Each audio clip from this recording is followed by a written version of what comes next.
Train के AC compartment में मेरे सामने की सीट पर बैठी लड़की ने मुझसे पूछा, हेलो, क्या आपके पास इस मोबाइल की पिन है? उसने अपने बैग से एक फ़ोन निकाला था और नया सिम कार्ड उसमें डालना चाहती थी, लेकिन सिम स्लॉट खोलने के लिए पिन की ज़रूरत पड़ती है जो उसके पास नहीं थी।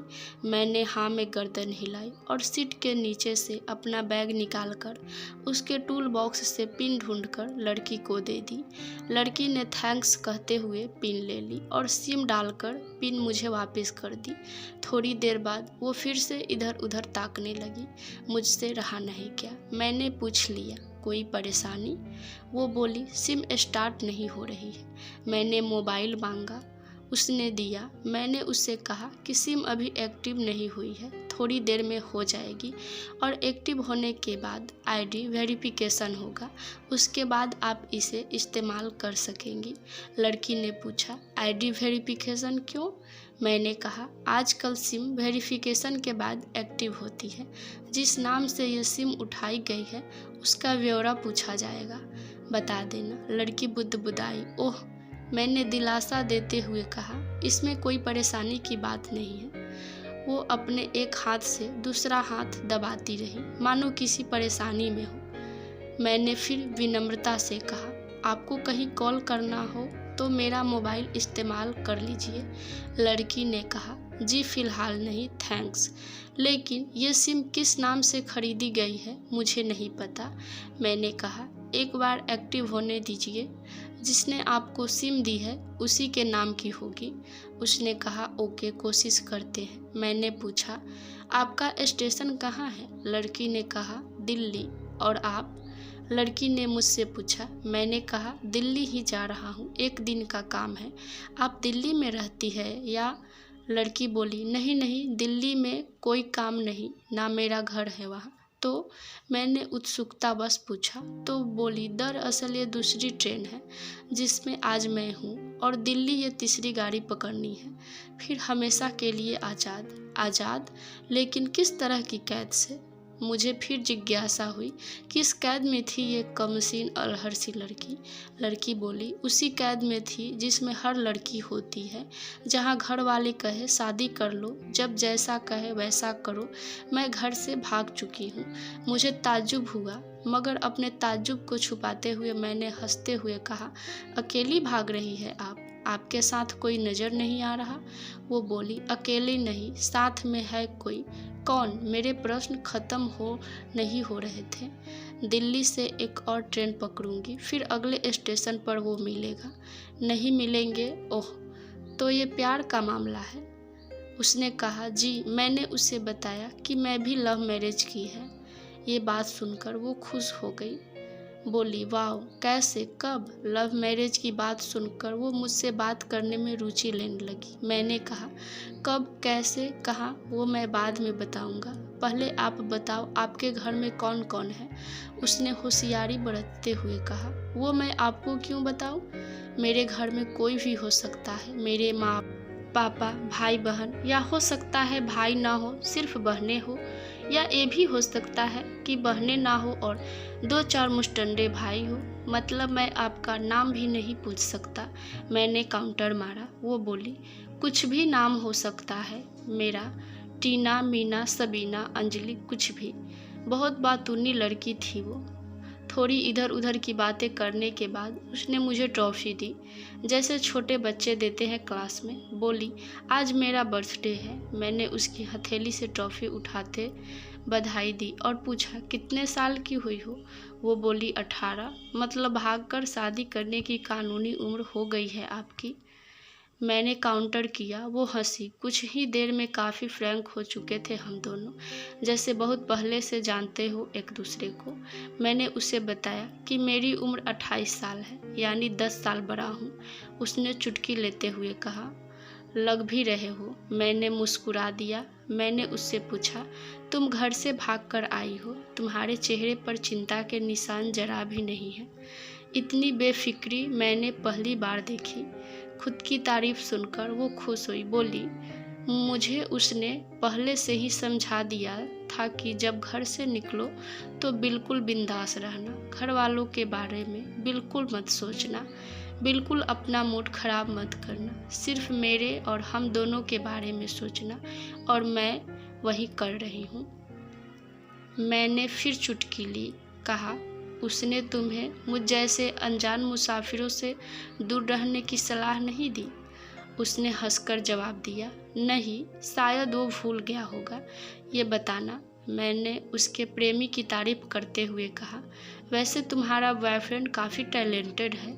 उसने किस तरह से तुम्हें अकेले घर से रवाना किया, नई सिम और मोबाइल दिया, 3 ट्रेन बदलवाई ताकि कोई ट्रैक ना कर सके। वेरी टैलेंटेड पर्सन, लड़की ने हामी भरी। बोली, बहुत टैलेंटेड है वो, उसके जैसा कोई नहीं। मैंने उसे बताया कि मेरी शादी को 5 साल हुए हैं, एक बेटी है 2 साल की। ये देखो उसकी तस्वीर। मेरे फ़ोन पर बच्ची की तस्वीर देखकर उसके मुंह से निकल गया, सो क्यूट।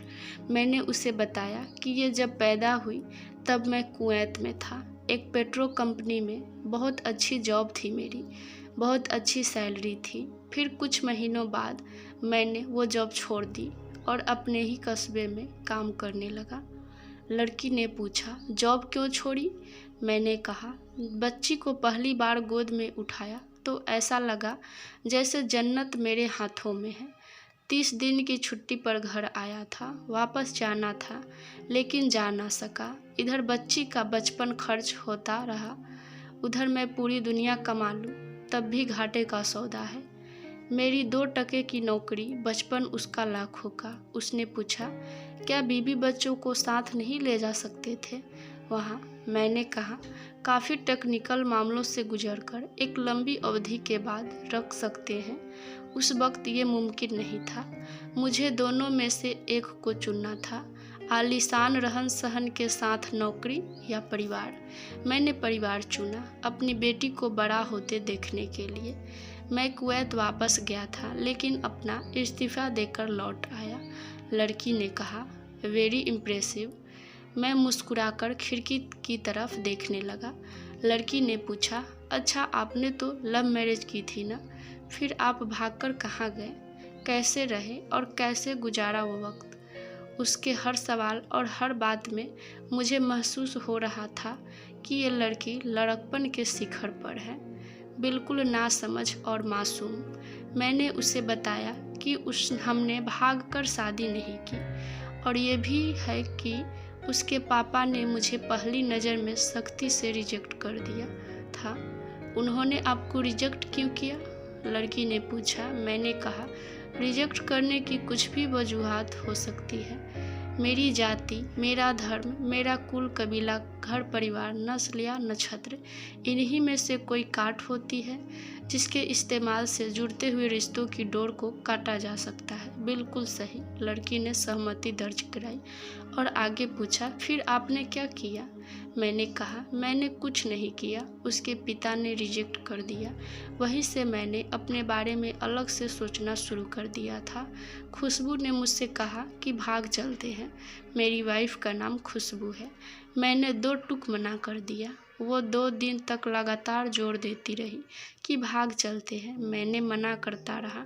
मैंने उसे समझाया कि भागने वाले जोड़े में लड़की की इज्जत वकार पर कोई खास फर्क नहीं पड़ता, जबकि लड़की का पूरा कुल धुल जाता है।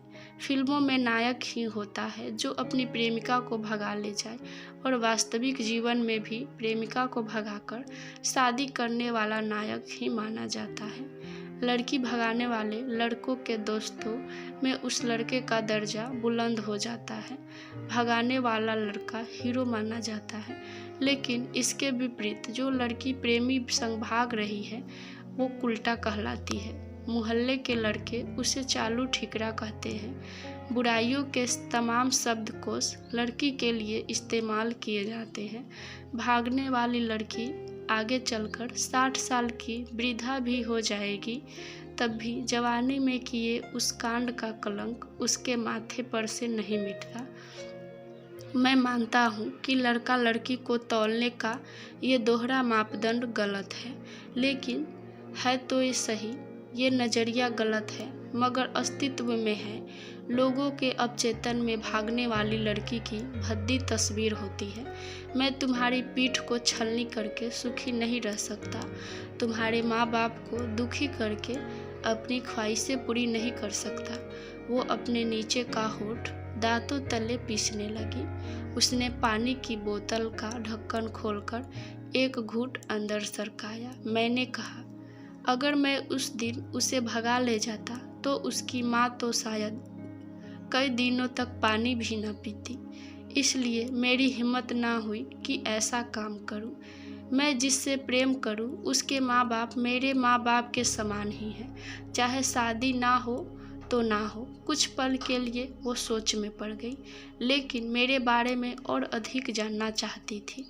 उसने पूछा, फिर आपकी शादी कैसे हुई? मैंने बताया कि खुशबू की सगाई कहीं और कर दी गई थी। धीरे धीरे सब कुछ नॉर्मल होने लगा था। खुशबू और उसके मंगेतर की बातें भी होने लगी थी फ़ोन पर। लेकिन जैसे जैसे शादी नज़दीक आने लगी, उन लोगों का डिमांड बढ़ने लगी। डिमांड मतलब? लड़की ने पूछा। डिमांड का एक ही मतलब होता है, दहेज की डिमांड। परिवार में सबको सोने से बने तोहफे दो, दूल्हे को लग्जरी कार चाहिए, सास और ननद को नेकलेस दो, वगैरह वगैरह। बोले, हमारे यहाँ यह रीत है। लड़का भी इस रीत की अदायगी का पक्षधर था। वो सगाई मैंने येन केन प्रक्रियन तुड़वा डाली। फिर किसी तरह घर वालों को समझा बुझाकर मैं फ्रंट पर आ गया और हमारी शादी हो गई। ये सब किस्मत की बात थी। लड़की बोली, चलो अच्छा हुआ आप मिल गए, वरना वो गलत लोगों में फंस जाती। मैंने कहा, जरूरी नहीं कि माँ पापा का फैसला हमेशा सही हो, और ये भी जरूरी नहीं कि प्रेमी जोड़े की पसंद सही हो। दोनों में से कोई भी गलत हो या कोई भी सही हो सकता है। नुक्ते की बात यहाँ ये है कि कौन ज़्यादा फरमाबरदार और वफादार है। लड़की ने फिर से पानी का घूंट लिया और मैंने भी। लड़की ने तर्क दिया कि हमारा फैसला गलत हो जाए तो कोई बात नहीं, उन्हें ग्लानि नहीं होनी चाहिए।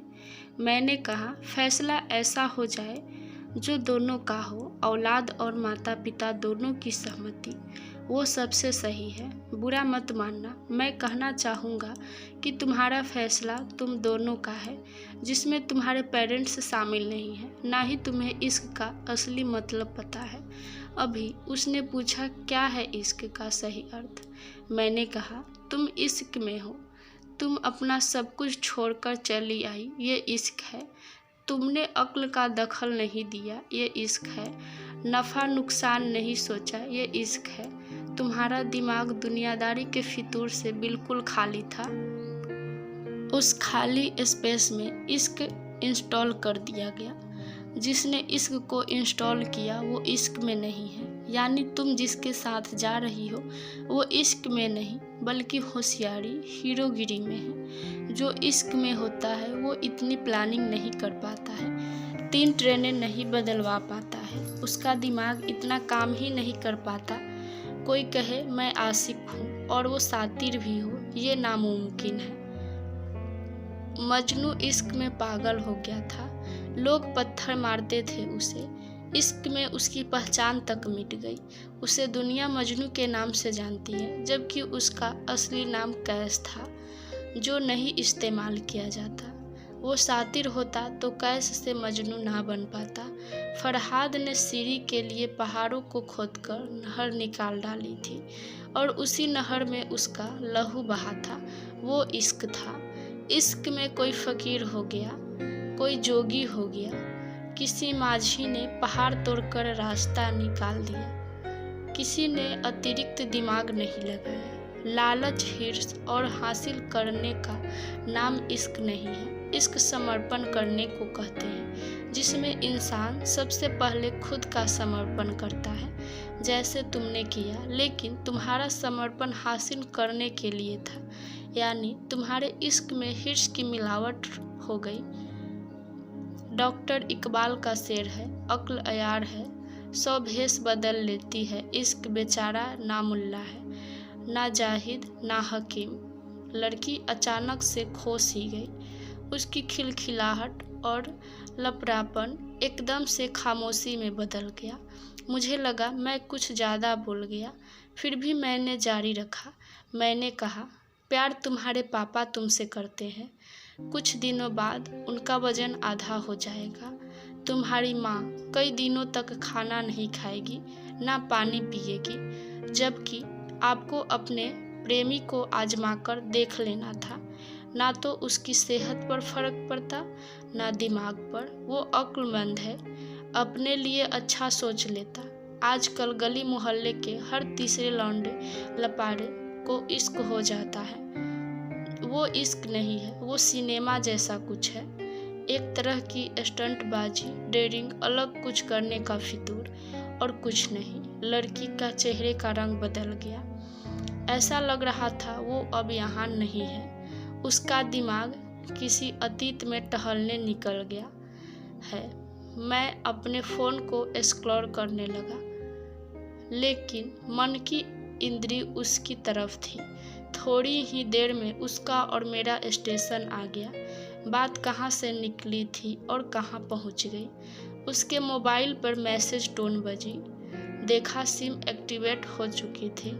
उसने चुपचाप बैग में से आगे का टिकट निकाला और फाड़ दिया। मुझे कहा, एक कॉल करना है। मैंने मोबाइल दिया। उसने नंबर डायल करके कहा, सॉरी पापा, और सिसक सिसक कर रोने लगी। सामने से पापा फ़ोन पर बेटी को संभालने की कोशिश करने लगे। उसने कहा, पापा आप बिल्कुल चिंता मत कीजिए, मैं घर आ रही हूँ। दोनों तरफ से भावनाओं का सागर उमड़ पड़ा। हम ट्रेन से उतरे। उसने फिर से पिन मांगी। मैंने पिन दी। उसने मोबाइल से सिम निकालकर तोड़ दी और पिन मुझे वापस कर दी। दोस्तों, ये कहानी आपको कैसी लगी कमेंट में ज़रूर बताइएगा, और यदि अच्छी लगी तो वीडियो को लाइक और मेरे चैनल को सब्सक्राइब ज़रूर कीजिएगा।